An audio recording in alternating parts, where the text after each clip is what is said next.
Hello students, welcome back to my YouTube channel Knowledge Gainer. आप सभी का मेरे चैनल पर स्वागत है। आशा करता हूँ आप सभी स्वस्थ हैं और एग्जाम के लिए अच्छी तरह से प्रिपेयर कर रहे हैं। तो आज मैं आप लोगों के लिए लेकर आया हूँ क्लास 10 का साइंस का चैप्टर 1 यानी कि केमिकल रिएक्शन एंड इक्वेशन। तो ये हम लोग स्क्रैच यानी कि बेसिक से हम लोग सारे एक्सप्लेनेशन हम लोग इस वीडियो में देखेंगे। तो आप लोग प्लीज़ वीडियो को अंत तक जरूर देखें, इग्नोर ना करें। और अगर आप लोग को वीडियो पसंद आए तो प्लीज़ अपने दोस्तों के साथ शेयर करें। और अगर आप लोग ने अभी तक मेरे चैनल को सब्सक्राइब नहीं किया है तो प्लीज़ चैनल को सब्सक्राइब कर दें। तो इस चैप्टर को जानने से पहले आप लोग को बेसिक कॉन्सेप्ट्स जानने जरूरी हैं, जैसे कि आपका व्हाट इज मैटर आप लोग जानते होंगे, क्लास 9 में आप लोग को मिला था। Anything that occupies space and has mass is called matter. उसके बाद all matter consist of atoms which is in turn consist of proton, neutrons and electrons. Both protons and neutrons are located in the nucleus which is at the centre of an atom. यानी कि एक atom के centre पर क्या होता है, आपका nucleus है कि नहीं, उसके अंदर क्या होते हैं, प्रोटॉन एंड न्यूट्रॉन्स होते हैं। अब देखिए प्रोटॉन क्या होता है, आपका प्रोटॉन एक पॉजिटिवली चार्ज आयन है। उसी तरह आपका न्यूट्रॉन क्या है, जो कि न्यूट्रल चार्ज है कि नहीं। एंड देन आपका जो इलेक्ट्रॉन्स हैं वो आपके नेगेटिवली चार्ज होते हैं, आप लोग जानते होंगे, है कि नहीं। ये आप लोग देख सकते होंगे एक एटॉम का डायग्रामेटिक व्यू, जिसमें आपके proton, neutron and electron consist कर रहे हैं। और एटॉम क्या है, आपका the smallest particle of an element, है कि नहीं। अब देखिए यहाँ पे एलिमेंट का बात आया है। अब एलिमेंट और कंपाउंड के बारे में हम लोग जानते हैं थोड़ा डिटेल में। जैसे कि एलिमेंट क्या होता है आपका, ये भी आप लोगों को क्लास 9 में मिला है। An element is made up of only one kind of atom, है कि नहीं, which cannot be broken down into two और more simpler substances by any physical और केमिकल मीन्स, है कि नहीं। जैसे कि helium, sodium, gold, carbon etcetera, ये सारे आपके एलिमेंट के एग्जाम्पल्स है। उसके बाद कंपाउंड क्या है आपका, a pure substance compose of two और more elements chemically combined together in a definite proportion by mass. अब एक कंपाउंड क्या होता है आपका, एक प्योर सब्सटेंस होता है जो कि मेनली टू और मोर मतलब के एलिमेंट्स के साथ मिलकर बनता है और जो कि डेफिनेट प्रोपोर्शन में होता है, आप लोग जानते होंगे। ये आपका एग्जाम्पल में है वाटर यानी कि H2O, जिसमें आपके 2 हाइड्रोजन के एटम्स एंड 1 ऑक्सीजन एटम्स। उसी तरह कार्बन डाइऑक्साइड। उसके बाद सोडियम बाइकार्बोनेट यानी कि जिसको हम लोग बेकिंग सोडा बोलते हैं, यानी कि NaHCO3, है कि नहीं। ये सारे आपके कंपाउंड के एग्जाम्पल्स हैं। उसके बाद नेक्स्ट टॉपिक रहेगा आपका ट्रांसफॉर्मेशन ऑफ सब्सटेंसेस। अब देखिए ट्रांसफॉर्मेशन ऑफ सब्सटेंसेस क्या होता है, the changes from one form of a substance to another, such change in state, colour, temperature और evolution of gas during chemical reaction to form a new substances. यानी कि कोई भी एक सब्सटेंस में अगर स्टेट में अगर चेंज आए, या कलर में चेंज आए, या मान लीजिए टेम्परेचर में चेंज आए, या उसके दौरान कुछ गैस इवोल्व हो, उसको हम लोग क्या बोलते हैं, केमिकल रिएक्शन मतलब हो रहा है कि नहीं। बेसिकली यही ऊपर ये पूरे चैप्टर को हम लोग देखेंगे। तो इसको हम लोग ने बोला है ट्रांसफॉर्मेशन ऑफ सब्सटेंसेस। उसके बाद आपका अगला नोट्स है केमिकल रिएक्शन, जो कि हम लोग बाद में देखेंगे। उसके बाद आपका अगला नोट्स है आपका लॉ ऑफ कंजर्वेशन ऑफ मास, जो कि हम लोग को क्लास 9 में मिला था। इसका मतलब क्या होता है आपका, it states that in a chemical reaction mass is neither created nor destroyed. For example, the carbon atom in coal becomes carbon dioxide when it is burned, है कि नहीं। The carbon atom changes from a solid structure to a gas but its mass does not change. तो इसी को बोलते हैं हम लोग लॉ ऑफ कंजर्वेशन ऑफ मास। यानी कि हम लोग इसमें क्या नहीं कर सकते, हम लोग खुद मतलब मास क्रिएट भी नहीं कर सकते और डिस्ट्रॉय भी नहीं कर सकते। उनके डेफिनेट प्रोपोर्शन होना बेहद जरूरी है। उसके बाद अगला नोट से आपका रिएक्टेंट। अब देखिए रिएक्टेंट क्या होता है, जो रिएक्ट करता है कि नहीं, बेसिकली क्या है, जो रिएक्ट करता है उसको बोलते हैं हम लोग रिएक्टेंट। द सब्सटेंस, एलिमेंट्स और कंपाउंड, चाहे वो एलिमेंट हो चाहे कंपाउंड हो, which directly take part in a chemical reaction. जैसे कि आप लोग मान लीजिए यहाँ पे एक रिएक्शन है, जैसे कि जिंक प्लस सल्फ्यूरिक एसिड, और ये आपका क्या बन जाएगा प्रोडक्ट, जिंक सल्फेट और हाइड्रोजन। यानी ये जो आपके दो अलग अलग मतलब कि कंपाउंड एंड एलिमेंट हैं, ये आपका रिएक्टेंट हो जाएगा। और इसके बाद जो ये रिएक्टेंट दो मतलब मिलकर क्या बन गए, प्रोडक्ट बन गए, है कि नहीं। तो इसी को बेसिकली बोलते हैं रिएक्टेंट। तो आप लोग प्लीज़ इस चीज़ को ध्यान दें, और इस तरह से हमें केमिकल रिएक्शन लिखना होता है, करना होता है। तो ये आपका क्या है, केमिकल रिएक्शन हो रहा है यहाँ पे, है कि नहीं। तो इसको हम लोग ब्रीफली बाद में पढ़ेंगे।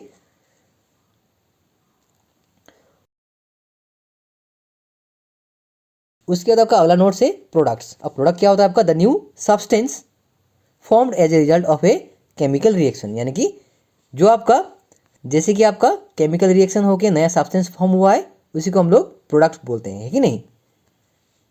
इसके बाद आपका अगला नोट्स है वर्ड इक्वेशन, स्केलेटल और अनबैलेंस केमिकल इक्वेशन। अब देखिए वर्ड इक्वेशन क्या होता है, जैसे कि बेसिकली जो हम लोग जैसे कि हम लोग यहाँ पे वर्ड में लिख रहे हैं कोई भी रिएक्शन को, जैसे zinc sulphuric acid, zinc sulphate, hydrogen, ये सारे आपके क्या है वर्ड इक्वेशन है कि नहीं। और ये जो आपका जो मतलब यहाँ पर ऊपर जो है zinc Zn H2SO4 ZnSO4 H2, ये आपके स्केलेटल इक्वेशन है। और इसको बाद में हमें बैलेंस भी करना होता है, यानी कि फर्स्ट जब हम लोग किसी रिएक्शन का नाम लिखते हैं या मान लीजिए रिएक्शन लिखते हैं वो आपका अनबैलेंस होता है, उसको बाद में हमें बैलेंस करना होता है।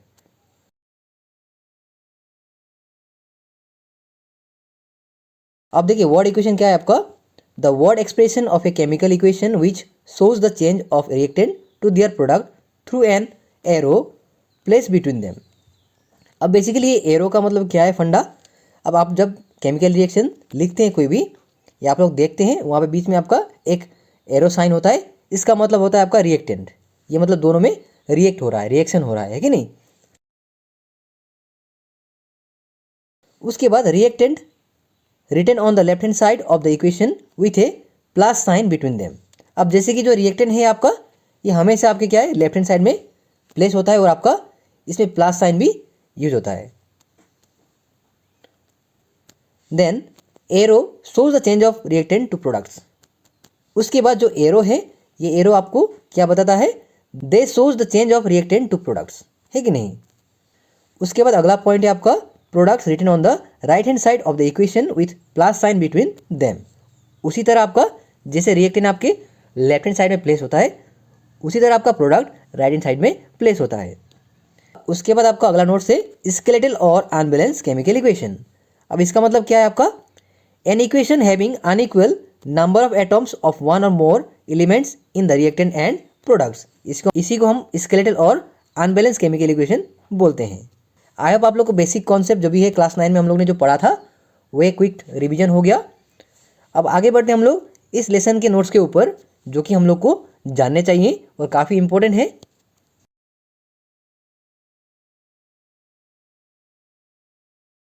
तो हम लोग देख रहे हैं क्लास 10 के साइंस बुक का चैप्टर 1 यानी कि केमिकल रिएक्शन एंड इक्वेशन का एक्सप्लेनेशन वीडियो। पहला टॉपिक है केमिकल रिएक्शन। अब देखिए केमिकल रिएक्शन क्या होता है आपका, it is a kind of process in which one और more substances the reactant are converted to one और more different substances the product, है कि नहीं।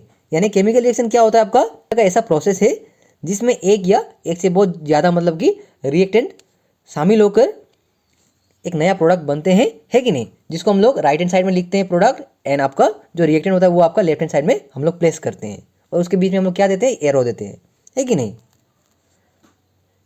जैसे कि केमिकल रिएक्शन आप लोग एग्जांपल देख सकते हैं, जैसे कि रास्टिंग ऑफ आयरन, ये आपका एक केमिकल रिएक्शन है जो कि मैंने यहाँ पे बैलेंस केमिकल इक्वेशन लिख दिया, आप लोग देख सकते हैं। देन आपका food gets digested in our body, ये भी आपका एक केमिकल रिएक्शन है। देन अगला है आपका magnesium is burn in air to form magnesium oxide, यानी कि मैग्नीशियम का मतलब क्या होता है Mg, उसके बाद एयर मतलब O2 और आपका क्या फॉर्म हो रहा है मैग्नीशियम ऑक्साइड। तो यहाँ पे मैंने बैलेंस केमिकल इक्वेशन लिखा हुआ है, तो आप लोग जब भी लिखेंगे हमेशा बैलेंस केमिकल इक्वेशन लिखें, ये काफ़ी इंपॉर्टेंट है। और एक चीज़ आप लोग ध्यान रखिएगा, the rusting process requires both the elements of oxygen and water. जब भी रास्टिंग हो रहा है तो उसका मतलब क्या होता है, उसमें मतलब कि ऑक्सीजन का भी जरूरी है और आपका वाटर का भी, ये दोनों के प्रेजेंस में ही रास्टिंग ऑफ आयरन होता है कि नहीं, जिसका फॉर्मूला है आपका Fe2O3। अब आप लोग को पता होगा क्योंकि आयरन को हम लोग क्या बोलते हैं Fe, है कि नहीं। उसके बाद अगला नोट है आपका आइडेंटिफिकेशन ऑफ केमिकल रिएक्शन, यानी कि आपका एक केमिकल रिएक्शन को हम लोग कैसे आइडेंटिफाई करें। तो इसका बेसिक सिंपल आंसर है change in state, change in colour, evolution of gas and change in temperature. अगर ये चारों में से आपको कोई भी मतलब की चीज़ एक रिएक्शन में दिखाई दे रहा है, इसका मतलब वो आपका एक केमिकल रिएक्शन है कि नहीं।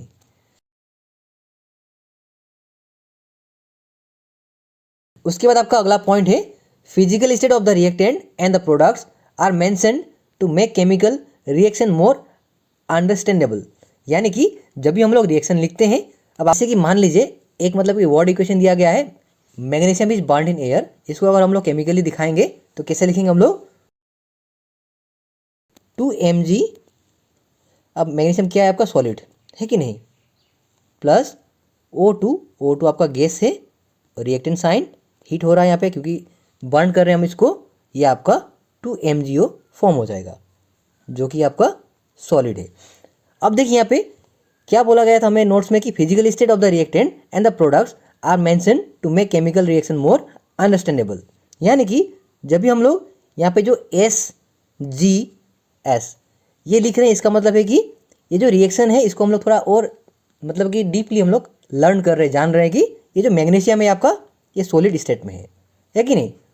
उसी तरह आपका जो ऑक्सीजन है ये आपका गैसियस स्टेट में है, और आपका जो ये MgO यानी कि मैग्नीशियम ऑक्साइड है ये आपका सॉलिड स्टेट में है।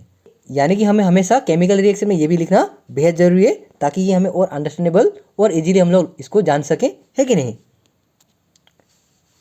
तो जैसे कि आपका we write G for gas, है कि नहीं, L for liquid, S for solid and AQ for aqua solution. अब देखिए यहाँ पे AQ यानी कि एक्वा सॉल्यूशन आया हुआ है, ये हम लोग थोड़ा डिटेल में जानेंगे इसके बारे में। अब गैस मतलब क्या क्या गैस है, जैसे कि बहुत सारे गैस है यहाँ पे, जैसे मैंने एग्जांपल लिख दिया है H2, CO2, SO2, लिक्विड में आपका H2O, सॉलिड में आपका जिंक कॉपर।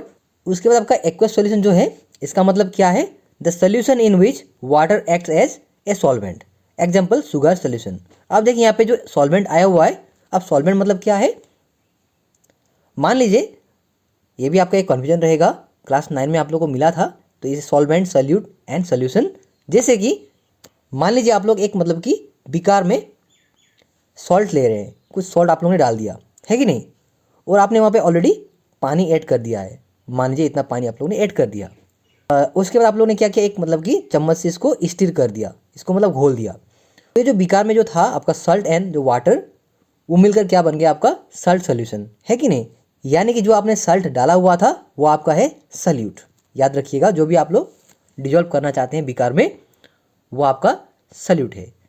उसके बाद आपका जो वाटर था, आप लोग ने जो मीडियम डाला हुआ था वो आपका सॉल्वेंट है, और जो आपका बनकर रेडी हो गया वो आपका सॉल्ट सॉल्यूशन है। तो आई होप आप लोग को समझ में आया होगा सॉल्यूट, सॉल्वेंट एंड सॉल्यूशन, है कि नहीं। इसके बाद आपका अगला नोट है writing chemical equation and balance equation. A chemical equation represents a chemical reaction. Suppose if we recall formula of magnesium oxygen and magnesium oxide, the above word equation can be written as dash. जैसे कि अगर हम लोग मान लीजिए फिर chemical equation लिखना होता है, या मान लीजिए बैलेंस केमिकल इक्वेशन लिखना होता है कोई भी या मान लीजिए रिएक्शन का, तो फर्स्ट ऑफ ऑल हमें क्या करना है, बेसिकली उसका जो केमिकल फॉर्मूला है वो हमें जानना है। जैसे कि मैग्नीशियम हम लोगों ने बोला वर्ड में, है कि नहीं, तो मैग्नीशियम का आपका क्या होता है केमिकल फॉर्मूला Mg, है कि नहीं। उसके बाद आपका ऑक्सीजन यानी कि O2, देन आपका मैग्नीशियम ऑक्साइड यानी कि MgO, है कि नहीं। ये आपका है स्केलेटल इक्वेशन, इसको बोलते हैं हम लोग स्केलेटल इक्वेशन। आई होप आप लोगों को समझ में आया होगा। और अगर मान लीजिए magnesium plus oxygen equal to magnesium oxide, ये अगर लिखा होगा तो आपका ये होगा वर्ड इक्वेशन। उसके बाद आपका बैलेंस इक्वेशन, इसका मतलब है आपका a balance equation is one in which the number of atoms on the reactants and product sides are equal. यानी कि मान लीजिए जो बैलेंस इक्वेशन है उसका मतलब क्या है कि उसका जो रिएक्टेंट है यानी कि लेफ्ट हैंड साइड पर, और जो प्रोडक्ट है यानी कि जो राइट हैंड साइड पर, वो दोनों उसके जो एटम्स होंगे वो सब इक्वल होंगे। मान लीजिए ये जो आपका केमिकल रिएक्शन है, यहाँ पे आपके हाइड्रोजन एंड ऑक्सीजन दो रिएक्टेंट है, और आपका प्रोडक्ट भी सेम रहेगा यानी कि हाइड्रोजन और ऑक्सीजन। अब मान लीजिए जो आपका रिएक्टेंट है वहाँ पे आपके हाइड्रोजन के मतलब वैल्यू कितने हैं, 4 है कि नहीं, और आपके ऑक्सीजन के वैल्यू है 2। इसका मतलब जो आपका प्रोडक्ट होगा यानी कि आपका जो प्रोडक्ट होगा वहाँ पर भी आपके 4 हाइड्रोजन एंड 2 ऑक्सीजन होने बेहद जरूरी है, तभी आपका ये जो रिएक्शन है ये आपका केमिकली बैलेंस होगा, है कि नहीं। तो उसको बैलेंस करने के लिए हमें क्या करना होता है, हम लोग मास को कभी भी क्रिएट नहीं कर सकते या तो उसको डिस्ट्रॉय भी नहीं कर सकते। तो उसको लिखने के लिए हमें हमेशा फ्रंट में लिखना होता है, यानी कि हम कभी भी नीचे उसको ऐड नहीं कर सकते, या मान लीजिए उसको मतलब कि रिड्यूस नहीं कर सकते, वो आप लोग ध्यान रखिएगा। तो इसको बोलते हैं रिएक्टेंट और इसको बोलते हैं प्रोडक्ट्स। तो ये आपका केमिकली क्या बैलेंस है कि नहीं।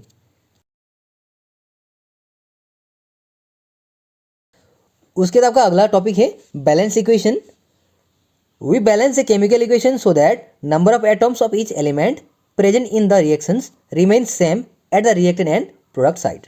जैसे कि iron reacts with water to produce iron oxide and hydrogen gas. ये आपका वर्ड इक्वेशन है, आप लोग जानते होंगे।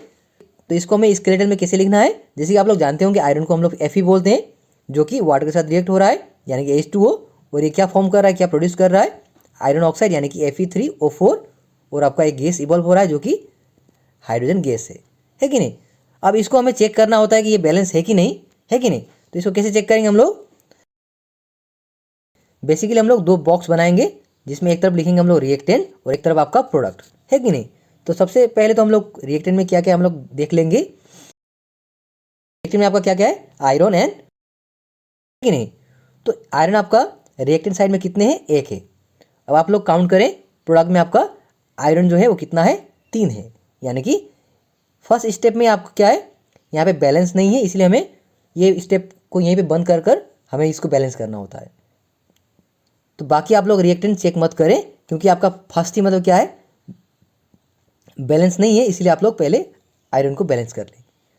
अब देखिए, जब आयरन को आप लोग बैलेंस करेंगे तो आपका क्या हो जाएगा, टोटल आपके 3 मतलब कि आयरन है, इसलिए आप लोग Fe के आगे 3 लिख सकते हैं, क्योंकि आप लोगों को पता है law of conservation of mass, कि mass neither be created not destroyed, है कि नहीं। अब जब आप लोग ने आयरन के आगे 3 लगा दिया, अब आप लोग फिर से चेक करें, यहाँ पे आपका आयरन रिएक्टेंट साइड पे 3 है और आपका प्रोडक्ट साइड पे आपका 3 है, यानी कि इक्वल हो गया। उसके बाद आपका जो हाइड्रोजन है वो रिएक्टेंट साइड पे आपके 2 हैं, और आपका जो प्रोडक्ट साइड है वहाँ पे भी हाइड्रोजन के जो नंबर्स हैं वो 2 हैं, है कि नहीं, यानी कि दोनों इक्वल्स हैं। इसके बाद आपका जो ऑक्सीजन है यानी कि रिएक्टेंट साइड पर वो आपका एक ऑक्सीजन है कि नहीं। लेकिन आपका जो प्रोडक्ट साइड पर ऑक्सीजन 4 ऑक्सीजन है, यानी कि यहाँ पर ऑक्सीजन बैलेंस नहीं है, इसलिए हमें ऑक्सीजन को बैलेंस करना है। यानी कि जब हम लोग हाइड्रोजन के आगे 4 लगाएंगे, है कि नहीं, तो इसका वैल्यू बन जाएगा आपका ऑक्सीजन का 4। लेकिन जब हम 4 मतलब यहाँ पे ऐड करेंगे, तो इसका मतलब क्या है, जो हाइड्रोजन का वैल्यू है वो आपका 8 हो जाएगा। इसलिए हमें इस साइड हाइड्रोजन के ऊपर भी 4 लगाना है, दैट मीन्स ये भी 8 हो जाएगा। उसके बाद आपका जो केमिकल बैलेंस इक्वेशन ये रहा आपका। अब आप लोग फिर से चेक कर सकते हैं, जैसे कि रिएक्टेंट साइड पे आपके आयरन कितने हैं, 3 है कि नहीं। प्रोडक्ट पर आपके यहाँ पे फिर 3 है आपके, यानी कि आयरन आपका केमिकली बैलेंस है। उसके बाद आपका रिएक्टेंट साइड पर हाइड्रोजन टोटल 8 है, आप लोग देख सकते हैं, और साइड पर भी 8 है कि नहीं। उसके बाद आपके जो ऑक्सीजन है वो आपका रिएक्टेंट साइड पर 4 है, और आपके प्रोडक्ट साइड पर भी 4 है कि नहीं। इसका मतलब ये जो इक्वेशन है वो आपका केमिकली बैलेंस्ड है कि नहीं।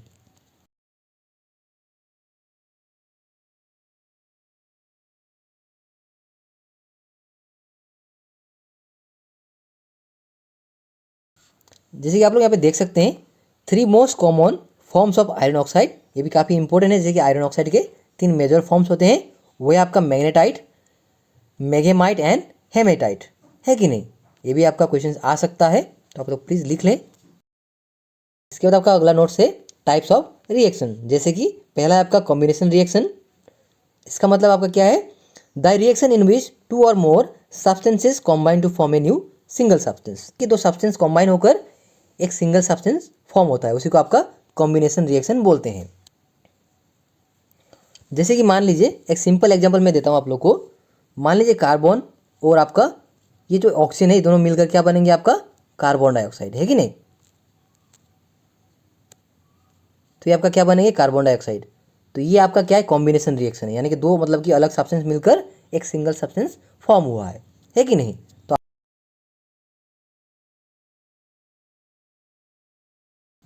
जैसे कि आप लोग एग्जांपल देख सकते हैं, calcium oxide plus H2O equal to calcium hydroxide. अब देखिए, कैल्शियम ऑक्साइड मतलब क्या है, आपका क्विक लाइम, जिसको हम लोग क्विक लाइम बोलते हैं, और आपका कैल्शियम हाइड्रोक्साइड मतलब क्या है, स्लेक लाइम। ये भी आपका क्या है, कॉम्बिनेशन रिएक्शन है, क्योंकि यहाँ पे भी 2 मतलब कि अलग अलग सब्सटेंस मतलब कि मिलकर एक सिंगल सब्सटेंस फॉर्म हो रहा है कि नहीं।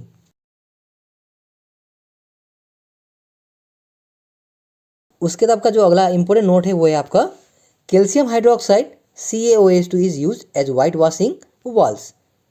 It reacts with CO2 to form calcium carbonate and give a shiny finish to the walls. तो ये आपका कैल्शियम हाइड्रोक्साइड के बारे में कुछ नोट्स था. यानी कि जब आपका कैल्शियम हाइड्रोक्साइड कार्बन डाइऑक्साइड के साथ रिएक्ट करेगा ये आपका कैल्शियम कार्बोनेट बन जाएगा, प्लस आपका एक शाइनी फिनिश मतलब कि वॉल पर छोड़ेगा, है कि नहीं, जो कि आपका लिक्विड फॉर्म में होगा, जो कि बेसिकली वाटर बोल सकते हैं हम लोग.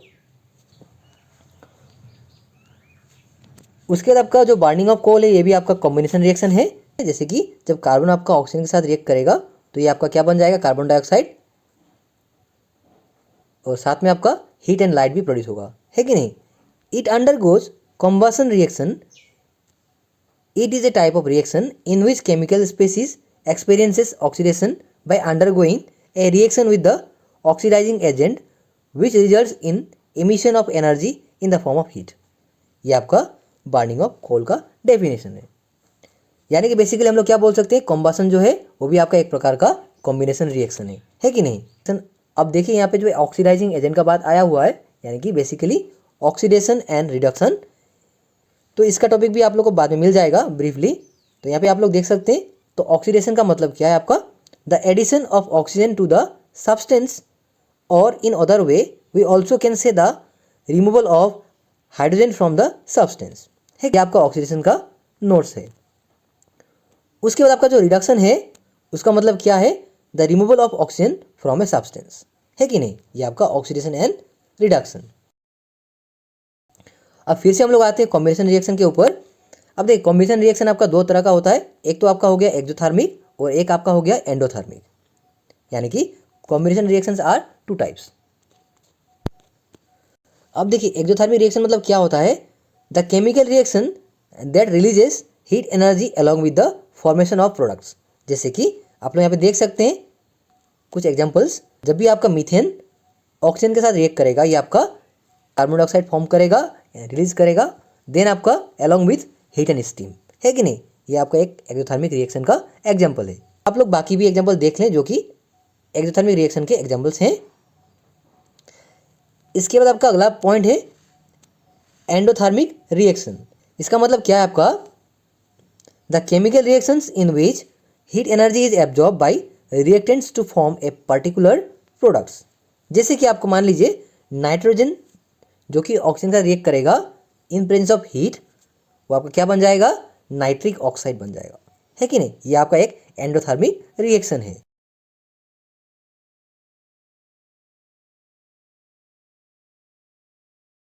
तो इसके बाद आपका अगला रिएक्शन है डिकम्पोजिशन रिएक्शन. इसका मतलब है आपका it is defined as a chemical reaction in which one reactant breaks down into two और मोर प्रोडक्ट्स.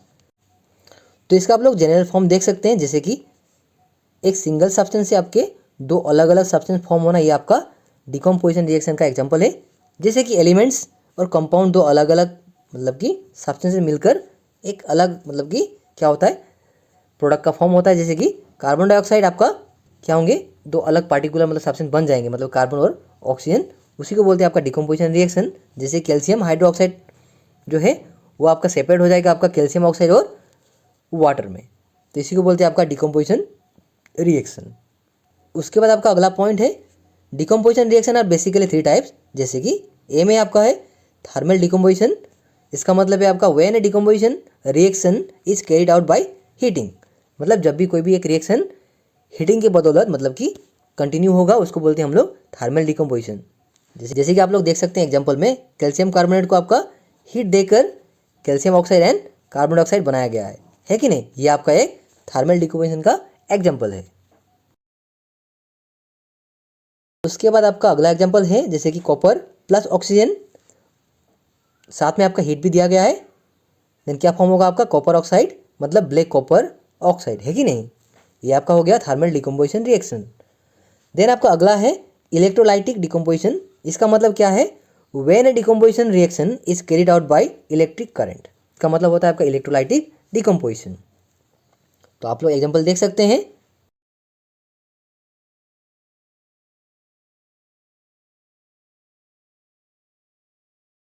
उसके बाद आपका अगला पॉइंट है यूजेस ऑफ इलेक्ट्रोलाइटिक डिकम्पोजिशन. अब इसका मेन जो यूजेस है वो क्या है आपका, it is use in the separation of gases metals from the compound, यानी कि कोई भी गैस या मान लीजिए मेटल को अगर मान लीजिए सेपरेशन करना है तो इलेक्ट्रोलाइटिक डिकम्पोजिशन का इस्तेमाल किया जाता है। देन अगला है आपका it is use in the separation of hydrogen and oxygen gas from water. तो ये आपके जो इलेक्ट्रोलाइटिक डिकम्पोजिशन है उसका कुछ इंपॉर्टेंट यूजेस हैं, तो आप लोग प्लीज़ इसको लिख लें।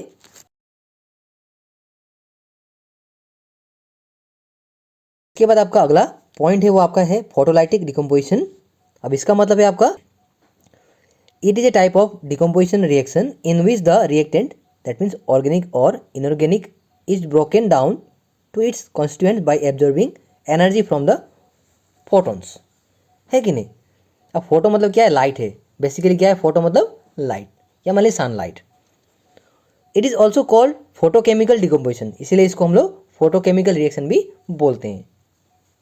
ये आप लोग एग्जाम्पल देख सकते हैं जिसमें आपका लाइट का मतलब कि अहम रोल होगा। तो जब भी लाइट का आपका एरो के ऊपर अगर लाइट होगा तो आप लोग डायरेक्ट मतलब फोटोलाइटिक डिकम्पोजिशन या फोटोकेमिकल डिकम्पोजिशन लिख सकते हैं। इसके बाद आपका अगला रिएक्शन है डिस्प्लेसमेंट रिएक्शन। इसका मतलब है आपका it is a type of chemical reaction in which an element displaces another element from its solution, यानी कि जो आपका मोर रिएक्टिव या हाईली रिएक्टिव होगा वो आपका लेस रिएक्टिव मेटल को डिस्प्लेस करेगा या एलिमेंट को डिस्प्लेस करेगा, है कि नहीं। जैसे कि आप लोग रिएक्शन में देख सकते हैं आयरन प्लस कॉपर सल्फेट, आपका क्या फॉर्म हो गया प्रोडक्ट पर, आयरन सल्फेट एंड कॉपर। अब तो इसीलिए आपका जो आयरन है यानी कि फेरस, उसने आपका कॉपर को डिस्प्लेस कर फेरस सल्फेट या आयरन सल्फेट प्रोडक्ट फॉर्म किया है कि नहीं। तो आप लोग देख सकते हैं यहाँ पे, बाकी एग्जाम्पल भी आप लोग देख लें। जैसे आप लोग देख सकते हैं यहाँ पे नोट्स पर मैंने यहाँ पे लिख दिया है कि Fe is being more reactive than Cu यानी copper that displaces it from copper sulphate, है कि नहीं।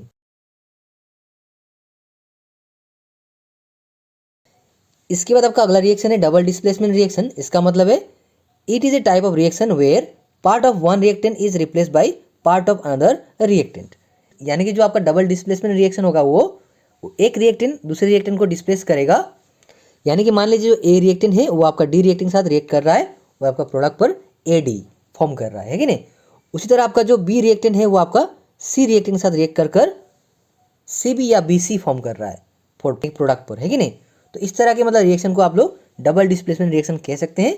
जैसे कि आप लोग एग्जाम्पल में देख सकते हैं सोडियम आपका Cl2 के साथ रिएक्ट कर NaCl फॉर्म कर रहा है यानी कि सोडियम क्लोराइड, और आपका जो सल्फेट है वो आपका बेरियम के साथ मतलब रिएक्ट कर बेरियम सल्फेट फॉर्म हो रहा है। इसी को बोलते हैं डबल डिस्प्लेसमेंट रिएक्शन। आप लोग को समझ में आया होगा। In above reaction a white substance is formed that insoluble substance is barium sulphate and this is called precipitate, यानी कि डबल डिस्प्लेसमेंट रिएक्शन में जो आपका इनसॉल्युबल सब्सटेंस फॉर्म होगा वो आपका प्रेसिपिटेट कहलाएगा। याद रखिएगा, अगर मान लीजिए ऐसा क्वेश्चन आ गया कि कौन से रिएक्शन पर प्रेसिपिटेट फॉर्म होता है, देन आपका डबल डिस्प्लेसमेंट आप लोग लिख सकते हैं, है कि नहीं। अब देखिए प्रेसिपिटेट मतलब क्या है, any reaction that produce a precipitate is called a precipitate reaction. जैसे कि आप लोग एग्जांपल में देख सकते हैं lead nitrate plus potassium iodide, ये क्या फॉर्म होगा आपका lead iodide and potassium nitrate, है कि नहीं। The downward facing arrow shows the formation of precipitate. अब मान लीजिए कोई भी रिएक्शन पर अगर डाउनवर्ड एरो आपको दिखाई दे तो आप लोग जान जाएंगे कि वो आपका प्रेसिपिटेट रिएक्शन है या मान लीजिए प्रेसिपिटेट फॉर्म हुआ है कि नहीं। इसके बाद आपका अगला पॉइंट है ऑक्सीडेशन एंड रिडक्शन। अब आप लोग जानते होंगे ऑक्सीडेशन मतलब क्या है। Oxidation is the gain of oxygen और लॉस ऑफ हाइड्रोजन, है कि नहीं। आप लोग ये जो एग्जांपल है यहाँ पर ऑब्जर्व कर सकते हैं, जैसे कि जो रिएक्टेंट है आपका कॉपर ऑक्साइड एंड आपका हाइड्रोजन, तो ये कॉपर के साथ जो ऑक्सीजन था वो आपका प्रोडक्ट पर ये आपका डिस्प्लेस हो गया यानी कि रिड्यूस हो गया, इसीलिए आपका ये क्या होगा रिडक्शन होगा। देन आपका जो हाइड्रोजन था तो उसने क्या किया आपका प्रोडक्ट पर ऑक्सीजन गेन किया, तो इसको आप लोग बोल सकते हैं ऑक्सीडेशन। तो इसी प्रोसेस को हम लोग रिडॉक्स रिएक्शन के नाम से भी जानते हैं, आप लोग प्लीज़ इसको नोट कर लीजिएगा। So what we have found from the above example, जैसे कि आपका ऑक्सीडेशन मतलब क्या है, oxidation is the gain of oxygen और लॉस ऑफ हाइड्रोजन।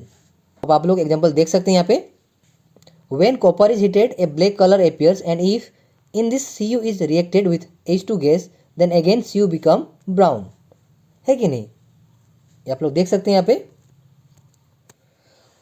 उसके बाद आपका अगला पॉइंट है रिडक्शन। अब रिडक्शन मतलब क्या था, ऑलरेडी हम लोगों ने पढ़ा था। Reduction is the loss of oxygen और गेन ऑफ हाइड्रोजन। तो आप लोग देख सकते हैं यहाँ पे एग्जाम्पल। थोड़ी देर पहले हम लोग को रिडॉक्स रिएक्शन पता चला था कि जो ऑक्सीडेशन एंड रिडक्शन को एक साथ हम लोग क्या बोलते हैं, रिडॉक्स रिएक्शन। जैसे कि the reaction in which one reactant gets oxidise while other gets reduce is called redox reaction, है कि नहीं। इसके बाद आपका अगला पॉइंट है कोरोजन। इसका मतलब क्या है, it is nothing but a type of process by which a metal और मेटल सरफेस इज अटैक्ड और affected by a certain substance such as air और वाटर। इसको हम लोग क्या बोलते हैं, कोरोजन, है कि नहीं। जैसे कि रास्टिंग ऑफ आयरन एक काइंड ऑफ कोरोजन है, कॉपर कोरोजन, सिल्वर कोरोजन, है कि नहीं, बहुत सारे ऐसे एग्जाम्पल्स हैं, तो आप लोग देख सकते हैं। उसके बाद आपका जो रास्टिंग ऑफ आयरन है वो आपको कैसे प्रिवेंट कर सकते हैं हम लोग, by painting, oiling, by galvanising, है कि नहीं, ये आप लोग को पहले ही मिला था, है। इसके बाद आपका अगला पॉइंट है rancidity.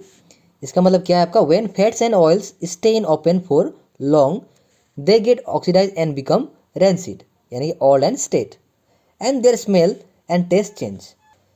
There are two types of rancidity, they are hydrolytic rancidity and oxidative rancidity. अब इसका मतलब क्या है आपका, अब हाइड्रोलाइटिक का मतलब क्या है आपका, occurs as a result of hydrolysis. और आपका ऑक्सीडेटिव मतलब क्या है, a kind of rancidity involving oxygen damage to foods are called oxidative rancidity, है कि नहीं।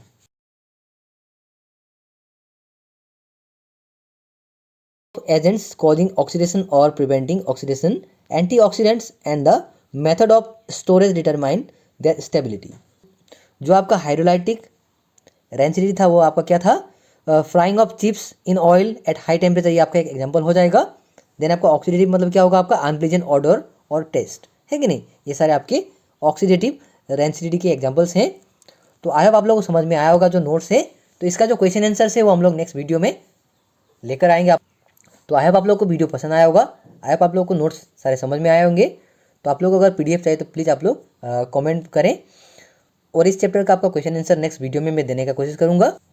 तो आप लोग प्लीज़ चैनल को सब्सक्राइब कर दें, और अगर आप लोग को वीडियो पसंद आया हो तो प्लीज़ वीडियो को अपने दोस्तों के साथ शेयर करें। So thank you so much, मिलते हैं अगले वीडियो में, तब तक के लिए पढ़ते रहिए, सीखते रहिए।